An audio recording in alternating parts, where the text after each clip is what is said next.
Hello and good evening, everybody, and I'd like to welcome everyone to episode 43 of Album Rant. And tonight, what I'm going to be doing, and by the way, this is Friday, April 12th at around 6:48 p.m., and for the very first time on this channel, I'm going to be talking about the legendary Blue Oyster Cult, although for some reason on this album cover, they call themselves the Oyster Cult. Whatever. I can't explain it, but, they can do their thing. But, what I'm going to focus on tonight is going to be their second studio release, released in 1973, called Tyranny And Mutation. But before I get to that, let me just kind of explain briefly how we got here. These guys originated in the Bronx, New York in 1967, and they did not have their complete lineup by this point, but they were led by drummer and lead vocalist and songwriter Albert Bouchard, and the band also included keyboardist Alan Lanier and lead guitarist Donald Buck Dharma Roeser. Yeah, that is a mouthful, and actually a lot of what I'm going to be talking about tonight is going to be a mouthful. But their origins really stemmed in hard rock, but it also dove into psychedelic rock and occult and fantasy themes, which, I gotta be honest, when I initially heard about these guys, I was only familiar with their two big radio hits, and I just did not see that coming from these guys. But as I dove deeper into them, I'm like, wow, this is awesome. And they are credited with being one of the founding members of heavy metal, along with other artists, more well-known artists, such as Black Sabbath, Led Zeppelin, Deep Purple, etc., etc. But anyways, they were not always called Blue Oyster Cult. They started off as, under the name, and I am not making this up, the Soft White Underbelly. And yeah, I don't know where that comes from. If you do, feel free to educate me in the comments section. But they were a very, very small-time band playing very small gigs, but they eventually got the attention of rock critic Sandy Pearlman, who would be with the band, not as a member of the band, but he would be a songwriter for the band well throughout their heyday, and that's rather impressive. But he eventually became their manager, got them more impressive gigs, and he even became a lyric contributor. He wrote a lot of the lyrics, especially in these early days, and so we have him to thank for that. But, two of their members, whose names escape me for some reason, they eventually left the band, and they were eventually replaced by bassist / lead vocalist Joe Bouchard, who is Albert Bouchard's brother, I want to say. I could be wrong. And Eric Bloom, who played lead guitar and was also the lead vocalist. But as you probably guessed by this point, Blue Oyster Cult is not the kind of band that has a designated lead vocalist. The members would trade off vocals, and I'm trying to understand the pattern. I mean, if you take a band like Kiss or Styx, typically the lead vocalist is also the primary songwriter, but that is very much not the case with these guys. Like, what'll happen is Albert will write a song and then Eric will sing it. I don't quite fully get the thought process, but I guess they just picked whoever was most well suited for the song, so I'll take it at that. Okay, but eventually they went through a lot of other temporary names for the band, and one of them was also the Santos Sisters, but again, they eventually settled on the name Blue Oyster Cult, and I think that was the best possible move they could have made at this particular time in their existence. Well, anyways, finally, in the year 1972, they've been together for 5 years now. They finally released their debut album, which was just simply entitled Blue Oyster Cult. A lot of bands have a self-titled debut album, and these guys are no exception. As far as I know, though, they do not have a song called Blue Oyster Cult, so, kind of different from Lucifer's Friend, who I reviewed last week. But the debut album included a lot of really, really powerful hits, such as Transmaniacon MC, which was sung by Eric Bloom. We have I'm on the Lamb, but I Ain't No Sheep. We have Then Came the Last Days of May, Stairway to the Stars, Screams, She's as Beautiful as a Foot, the mighty Cities on Flame with Rock and Roll, which definitely sounds reminiscent of The Wizard by Black Sabbath, and then it ends with Redeemed. Now, Eric Bloom actually did sing the majority of these songs. I believe Albert Bouchard sang one song. I want to say Joe Bouchard sang one song, and Donald Buck Dharma Roeser sang, I think he sang two actually. He sang Before the Kiss of Redcap, and he sang Then Came the Last Days of May. So Eric Bloom is singing the majority of these, but as I said, he is not the designated lead vocalist. These guys are more like Kiss and Styx and Pink Floyd and other artists who do not have a designated lead singer. Well, I gotta be honest, I thought the debut was good, but it was just good. There wasn't really anything that was grabbing me the way I wanted it to, but they came right back out swinging the following year in 1973, and that brings me to the subject of tonight's review, which is their sophomore record, Tyranny and Mutation. I know it's really Tyranny and Mutation, but you see they replaced the U with a V, so I'm just pronouncing it or trying to pronounce it the way they have it written, so, I'm not really sure what we're supposed to say there, but for simplicity's sake, I'm going to say Tyranny and Mutation, so let's go ahead and see what we have here on the back. Now, this album is very, very interesting because the two sides have a designated color. Side 1 is called the black, and then side 2 is called the red. We have the lineup right there, and again, Donald Buck Dharma Roeser on guitar and lead vocals, Eric Bloom on lead vocals and guitars, Joe Bouchard on bass and vocals, and I guess some keyboards also. Albert Bouchard plays the drums and lead vocals, but he doesn't actually sing anything on this album, but he does on the other albums. And then Alan Lanier is their primary keyboardist. So it all starts off with the red and the black. And this comes out swinging. It starts out, it's got this big, epic crescendo of a guitar intro. And then right after that, it starts going fast. And that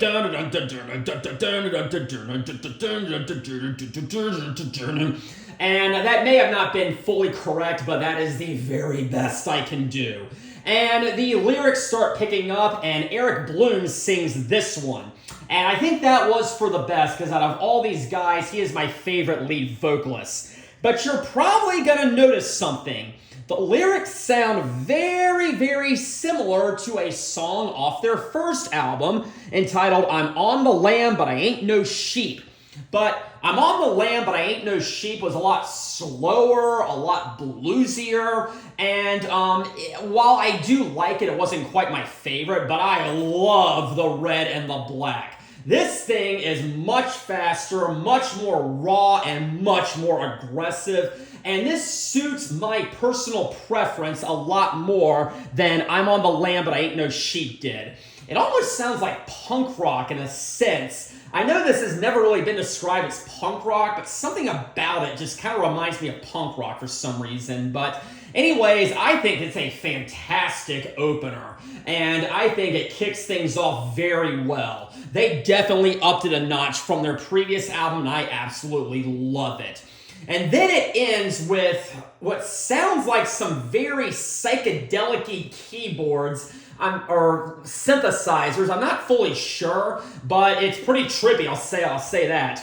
And then it segues into OD'd on Life Itself, which is also sung by Eric Bloom. And this one is a lot more slower. It's got more of a psychedelic feel to it. And it's a pretty crazy song if you actually think about it, but I love it all the same. I love the rhythm and I love the beat. OD'd on life itself. And yeah, just everything about this is awesome. It's got a great sound to it. The production on this album is so much better than the previous one.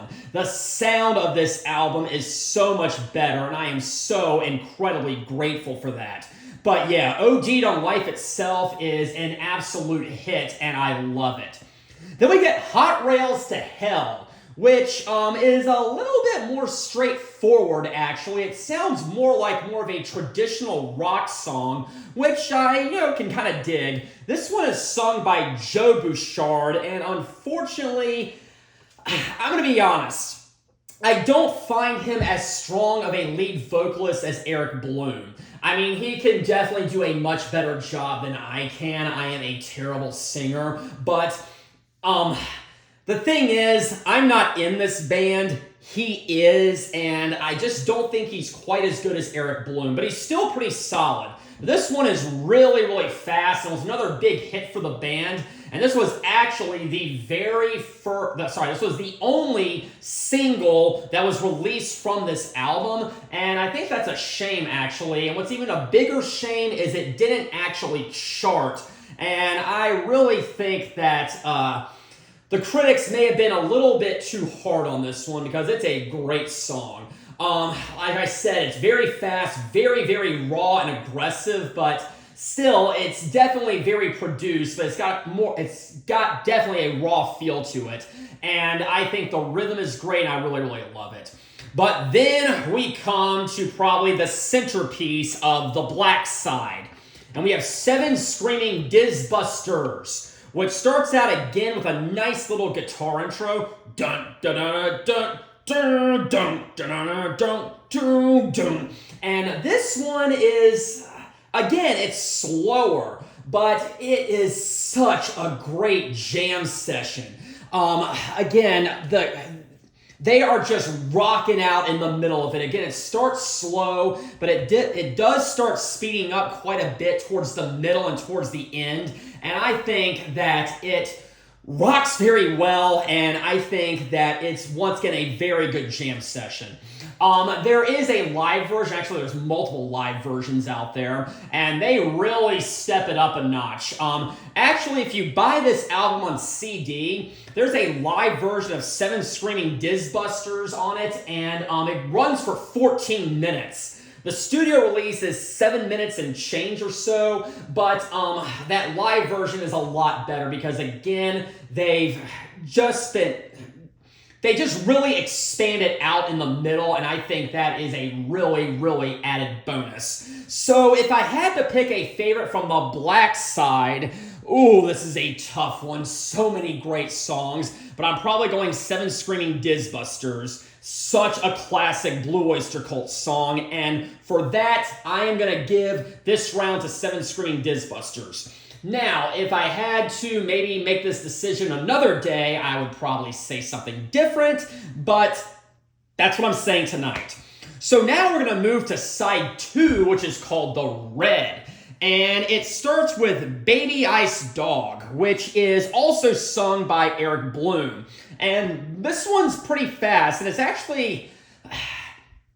got a piano in the background. I'm not sure who's playing it. I mean, Alan Lanier is credited for the keyboards, but so is Joe Bouchard, so it's kind of hard to say, but it's probably Alan Lanier. But, it sounds a lot more maybe like 50s or 60s pop or so. Maybe not pop, but it's definitely rock music. But that big piano in the background definitely gives it more of a 50s feel to it, at least in my opinion. But, I mean, it's good, but I don't think it quite stacks up with side 1. Then we have Wings Wetted Down. And this one is slower, and it's got kind of a doomy feel to it, if that makes sense.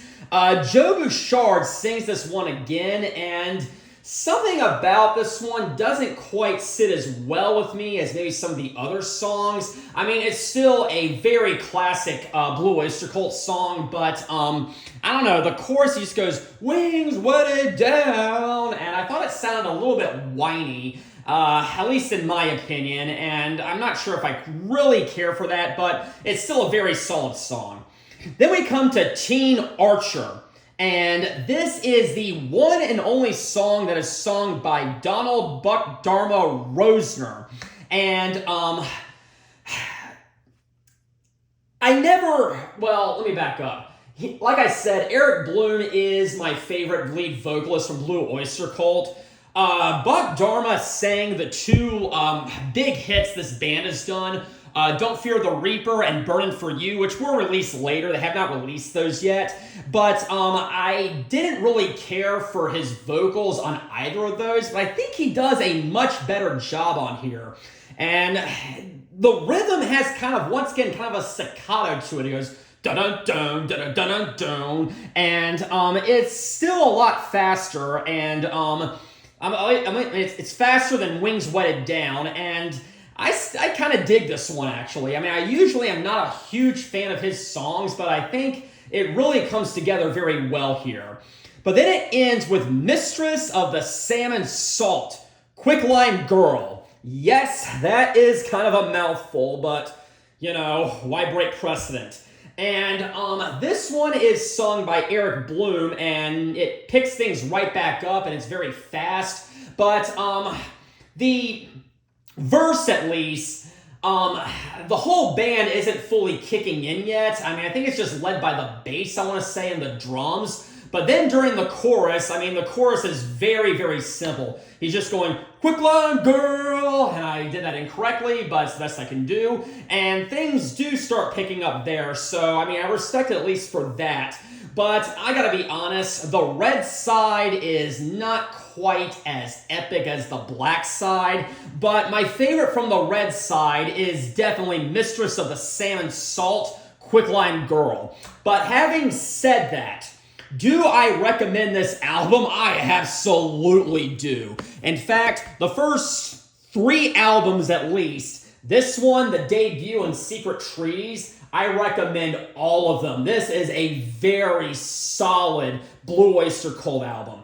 I know some songs I had more positive things to say than others, and that is going to happen because some songs are better than others, but again, everything on this album is solid. Everything on this album rocks, and I think you absolutely should pick it up. A lot of these songs have fallen through the cracks. A lot of these people only really remember Blue Oyster Cult for those 2 big radio hits, but guys, I'm telling you, there's stuff that may not come on the radio is absolutely awesome, and that includes this entire album. And that is going to conclude my review for tonight. And thank you all very much for joining me. Next time, we're going to take a look at the white and the black. But until then, have a very pleasant evening.